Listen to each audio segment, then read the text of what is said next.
আসসালামু আলাইকুম। সবাইকে শুভেচ্ছা জানিয়ে কুরাইশ নিউজের রাতের সংবাদ শুরু করছি। আমি রফিকুল ইসলাম। শুরুতেই সংবাদ শিরোনাম। গণতান্ত্রিক ছাত্র সংসদের পূর্ণাঙ্গ কমিটি ঘোষণা। আশুলিয়ায় ডাকাতির প্রস্তুতিকালে দেশীয় অস্ত্রসহ গ্রেপ্তার ৫। আফগানিস্তানে স্কুল শিক্ষার্থীদের নতুন পোশাক নির্ধারণ। এবং বৃষ্টিতে ভেসে গেল বাংলাদেশ পাকিস্তান ম্যাচ। এবার বিস্তারিত। শুরুতেই জাতীয় প্রসঙ্গ। এক দফা দাবিতে অন্তর্বর্তী সরকারের প্রধান উপদেষ্টা অধ্যাপক মোহাম্মদ ইউনূসের কার্যালয়ের মূল ফটকের সামনে টানা ২৯ ঘণ্টা ধরে অবস্থান কর্মসূচি পালন করেছেন জুলাই আন্দোলনে আহত ব্যক্তিরা। বুধবার সকাল থেকে সেখানে তারা অবস্থান করছেন। সেখানে ছিলেন আমাদের রিপোর্টার ইসরাফিল ফকির। বিস্তারিত জানবো তার কাছ থেকে।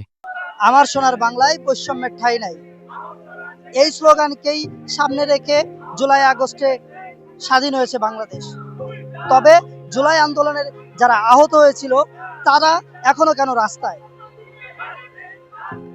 তাদের সুচিকিৎসার দাবিতে তারা এখন অবস্থান করছেন প্রধান উপদেষ্টার ১ নম্বর গেটে।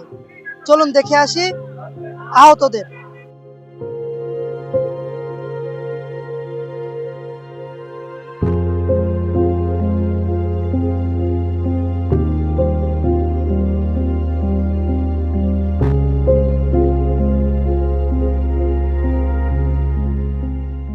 বৈষম্য বিরোধী আন্দোলনের আহতরা ২৯ ঘন্টা যাবৎ এখানে অবস্থান করছে। তারা বুধবার ৯টা থেকে লাগাতার এই কর্মসূচি পালন করছে। চলুন কথা বলে আসি জুলাই আগস্টের আহতদের সাথে এবং জেনে আসি তাদের দাবিগুলো। আমাদের দাবি হইলো একটাই, ক্যাটাগরি দুইটা হবে, এ এবং বি।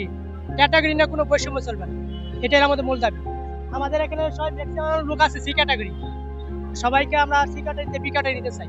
মানে যারা চলাফেরা করতে অক্ষম, কর্মহীন, তারা থাকবে এক ক্যাটাগরি, আর যারা ভবিষ্যতে সুস্থ হবে এবং কাজ করতে সক্ষম তাদের থাকবে বি ক্যাটাগরি। আমাদের কর্মসূচি এখানে পালন করবো, আমরা চলমান থাকবে।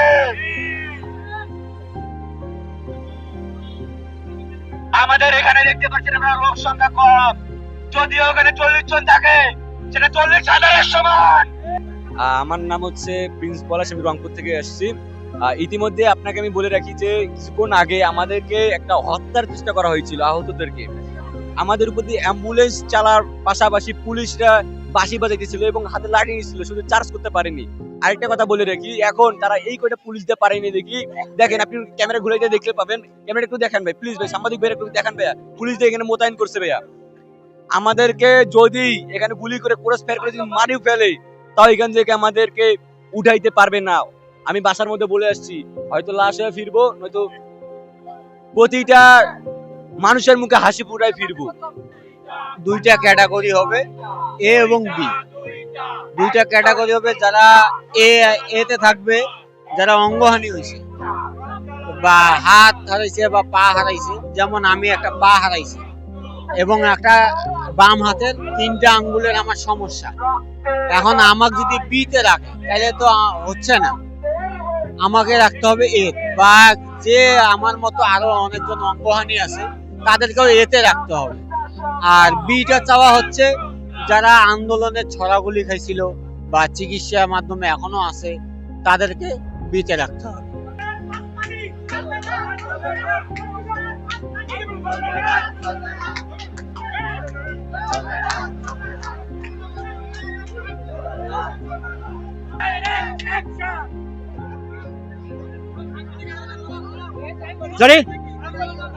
কোথায় নিয়ে যাবে? আমরা বুড়িগঙ্গায় ফেলাবে, সম্ভবত বুড়িগঙ্গায় আমাদের ফেলাই দেবে। হয়তো আমাদের আয়না ঘরে নিয়ে যাবে, এই সরকার নিশ্চয় একটা আয়না ঘর সৃষ্টি করেছে। এই আয়না ঘরে এই ভবন থেকে কোনো আমলিকের দালাল দেয় নাই, স্বৈরাচারী পর্যন্ত প্রধান উপদেষ্টার এখানে আছে। যারা আমলিকের দালাল, তারা ষড়যন্ত্র করে আমাদেরকে এই গাড়িতে উঠাইছে। ওরা জানে না আমরা ২৪-এর যোদ্ধা, আমরা সবাই কিন্তু একটু আহত। আমাদেরকে ওরা যেভাবে দুর্নীতি করে আমাদেরকে গাড়িতে উঠাইছে, অনেক ভাইয়ের অসুবিধা হয়ে গেছে। আপনারা যেখান থেকে পারেন সবাই আমাদের সাথে যোগাযোগ করার চেষ্টা করেন। জুলাই আন্দোলনে আহতরা যে দাবির জন্য প্রধান উপদেষ্টার কার্যালয়ের ১ নম্বর গেটে অবস্থান করছিল, তাদেরকে নিরাপত্তা কর্মীরা বাসে করে নিরাপদ স্থানে নিয়ে যাচ্ছে, এমনটাই এখানে ছিল।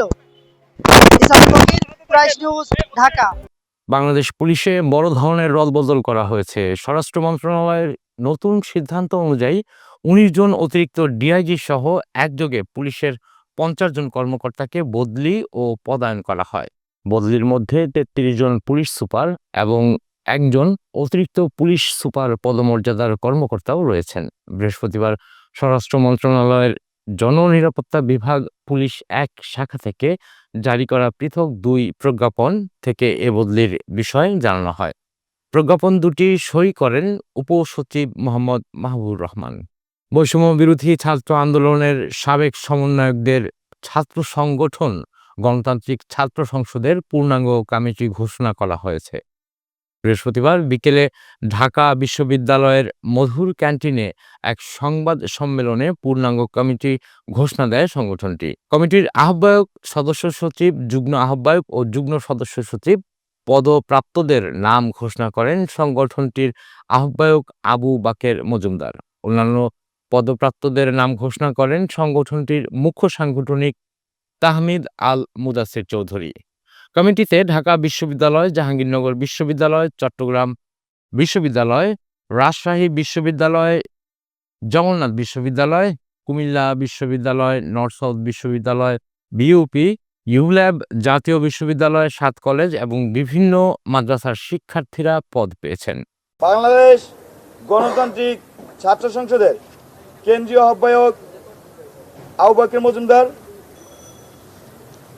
কেন্দ্রীয় সদস্য সচিব জাহিদ হাসান,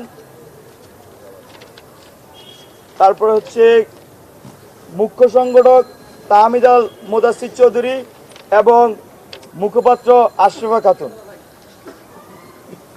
কেন্দ্রীয় যুগ্ম আহ্বায়ক তৌহিদ মোহাম্মদ সিয়াম, যুগ্ম আহ্বায়ক নুরুল গনি সগির, কান্তালাত মাহমুদ রাফি, চট্টগ্রাম বিশ্ববিদ্যালয়, জুবাইর হোসেন ঢাকা কলেজ, মোহাম্মদ আব্দুল করিম নূর নবী জগন্নাথ বিশ্ববিদ্যালয়, মেহেদী সজীব রাজশাহী বিশ্ববিদ্যালয়, নাইম আক্তার রিতা জগন্নাথ বিশ্ববিদ্যালয়, জয় বিশ্বাস, রূপাইয়া শ্রেষ্ঠা তনচঙ্গা, আবদুল্লাহ মোহাম্মদ তানবীর, তোফাজ্জল হোসেন সাদাত, মিতু আক্তার, ফারাবিজ ইহসান নর্থ সাউথ, ফারাবিজ ইহসান ব্রেক, মাহফুজুর রহমান চট্টগ্রাম বিশ্ববিদ্যালয়, মুক্তেশন মুক্তার, সোহানুর রহমান সোহাগ, সাব্বির আহমেদ, জানে আলম অপু, মোহাম্মদ জোবায়ের সাফওয়ান, মোহাম্মদ মাহফুজুর রহমান, রিপন চৌধুরী, তুহিন আহমেদ ঢাকা আলিয়া, মহিউদ্দিন, সোহেল রানা সাব্বির, মোহাম্মদ তামিম হোসাইন, আবু বকর কারিগরি শিক্ষা, জাফর ইমাম, গোলাম কিবরিয়া অপু, আসাদুল্লাহ, ইমরান নাজির, রেজওয়ান শরীফ, মারুফ হাসান প্রান্ত ইউলেব, রেজায়ে রাব্বি জায়েদ তিতুমির, এস এম ফয়জুল্লাহ, ইশতিয়াক আহমেদ শিহাব, নিজামুদ্দিন, জহিরুল ইসলাম। এবার জেলার সংবাদ। আশুলিয়ায় ডাকাতির প্রস্তুতিকালে থানা ও জেলা গোয়েন্দা পুলিশের যৌথ অভিযানে আন্তজেলা ডাকাত দলের ৫ সদস্যকে গ্রেপ্তার করা হয়েছে। এ সময় তাদের কাছ থেকে বিভিন্ন দেশীয় অস্ত্র ও মিনি পিকআপ জব্দ করা হয়। বৃহস্পতিবার দুপুরে এক সংবাদ সম্মেলনে ঢাকা জেলার অতিরিক্ত পুলিশ সুপার মোহাম্মদ শাহিনুর কবির জানান, একদল ডাকাত সমবেত হয়ে ডাকাতির প্রস্তুতি নিচ্ছিল। এমন গোপন সংবাদের ভিত্তিতে অভিযান চালায় পুলিশ। তথ্য প্রযুক্তির সহায়তায় ২২ মাইল রোড কবরস্থানের পাশে ফাঁকা জায়গা থেকে ৫ ডাকাতের গ্রেপ্তার করা হয়। এ সময় তাদের কাছে ডাকাতির কাজে ব্যবহৃত ২টি টর্চ লাইট, একটি রামদা, একটি বড় দা, একটি বড় চাইনিজ কুড়াল এবং একটি মিনি পিকআপ উদ্ধার করা হয়। এবার আন্তর্জাতিক প্রসঙ্গ। স্কুল শিক্ষার্থীদের জন্য নতুন পোশাক নির্ধারণ করল আফগানিস্তানের বর্তমান শাসক তালেবান সরকার। তারা স্কুলগুলোর জন্য ইস্যু করা এক নোটিশে জানায়, আগামী ২২ মার্চ থেকে শিক্ষার্থীদের নতুন পোশাক পরতে হবে। নোটিশে বলা হয়, প্রথম থেকে নবম শ্রেণীর শিক্ষার্থীদের পরতে হবে নীল রঙের শার্ট ও প্যান্ট, সঙ্গে থাকতে হবে সাদা টুপি। অপরদিকে দশম থেকে দ্বাদশ শ্রেণীর শিক্ষার্থীদের সাদা জামা ও প্যান্ট পরতে হবে। একই সঙ্গে মাথায় দিতে হবে সাদা টুপি ও টারবান। নতুন এই নির্দেশনায় মেয়ে শিক্ষার্থী ও শিক্ষিকাদের পোশাকের ব্যাপারে কোনো কিছু বলা হয়নি। ছোট শিক্ষার্থীদের ক্ষেত্রে হাফ প্যান্ট উল্লেখ না করে সরাসরি প্যান্ট পরার নির্দেশনা দেওয়া হয়েছে। এদিকে এই নির্দেশনা প্রকাশের পর তালেবান সরকার বিরোধীরা এর সমালোচনা শুরু করেছেন। জানাবো খেলার খবর। চ্যাম্পিয়ন্স ট্রফিতে বৃষ্টিতে ভেসে গেল বাংলাদেশ পাকিস্তান ম্যাচ, আর তাই 1 পয়েন্ট নিয়েই দেশে ফিরতে হচ্ছে শান্ত বাহিনীকে। বৃহস্পতিবার রাওয়ালপিন্ডিতে বাংলাদেশ সময় দুপুর 2:30টায় টস হওয়ার কথা ছিল, কিন্তু বৃষ্টির কারণে টস প্রক্রিয়া সম্পন্ন করতে পারেনি। কয়েক ঘন্টা অপেক্ষার পর অবস্থার উন্নতি না হওয়ায় ম্যাচ পরিত্যক্ত ঘোষণা করেন আম্পায়ার। এর আগে বুধবার স্থানীয় সময় সন্ধ্যা 6:30 থেকে রাত 9:30 পর্যন্ত বাংলাদেশের অনুশীলন হওয়ার কথা ছিল। গুড়ি বৃষ্টির কারণে সেটিও পণ্ড হয়ে যায়। সংবাদ শেষ করব বিনোদন অঙ্গনের খবর দিয়ে। 6 ব্যান্ড নিয়ে রিদম অফ ইয়ুথ শিরোনামে এক কনসার্টের আয়োজন করা হয়েছে। শুক্রবার রাজধানীর বসুন্ধরা টগি ক্লাব মাঠে এই কনসার্ট অনুষ্ঠিত হবে, যেখানে গান গাইবেন নগর বাউল জেমস সহ আরও 5টি ব্যান্ড। কনসার্টটি আয়োজনের প্রধান উদ্দেশ্য তরুণ সমাজকে সঙ্গীত ও খেলাধুলার প্রতি আগ্রহী করা, যার জন্য এমন ওপেন কনসার্টের আয়োজন করা হয়েছে। আয়োজকরা মনে করছেন এটি একটি স্মরণীয় কনসার্ট হয়ে থাকবে। কনসার্টের প্রধান আকর্ষণ নগর বাউল জেমস, পাশাপাশি আরও থাকবেন আর্টসেল, শিরোনামহীন, অ্যাভয়েড রাফা, মেঘদল ও অ্যাঞ্জাজনুর ব্যান্ড। সংবাদ শেষ করার আগে সংবাদ শিরোনামগুলো আরও একবার। গণতান্ত্রিক ছাত্র সংসদের পূর্ণাঙ্গ কমিটি ঘোষণা। আশুলিয়ায় ডাকাতির প্রস্তুতিকালে দেশীয় অস্ত্রসহ গ্রেপ্তার 5। আফগানিস্তানে স্কুল শিক্ষার্থীদের নতুন পোশাক নির্ধারণ। এবং বৃষ্টিতে ভেসে গেল বাংলাদেশ পাকিস্তান ম্যাচ।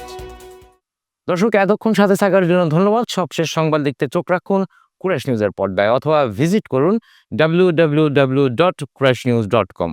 কুরাইশ নিউজের পরবর্তী সংবাদ দেখার আমন্ত্রণ জানিয়ে আপনাদের কাছ থেকে এখনকার মতো বিদায় নিচ্ছি আমি রফিকুল ইসলাম।